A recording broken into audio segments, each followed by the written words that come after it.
आता रत्नागिरीतले आंबे फेमस असतात हो ना. तिकडे घरच्यांनी माझा टिड्याचा कार्यक्रम उरकवलाय आणि तू इथे कॉफी पीत बसलायस. कोण आहे ही मुलगी?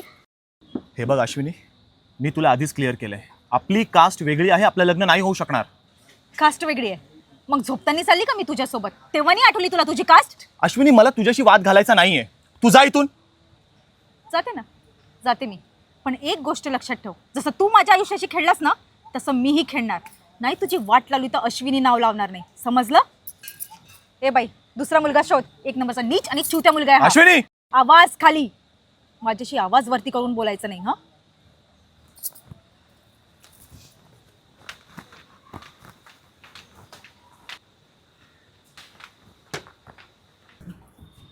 बाबा, ज्या मुलाशी तुम्ही माझं लग्न ठरवलंय मला त्याला भेटायचंय. कशाला?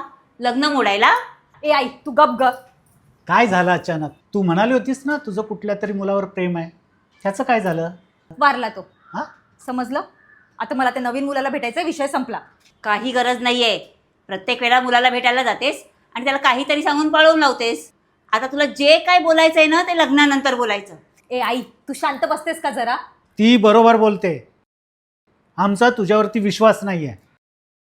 बाबा, आता ज्या मुलाशी माझं लग्न होणार आहे, ज्याच्यासोबत माझं अख्खं आयुष्य जाणार आहे, मी त्याला एकदा भेटू पण शकत नाही का? तुला एकदा सांगितलेलं कळत नाही? काही गरज नाही. ठीक आहे, मग मी बघते माझ्या पद्धतीने काय करायचं आहे ते.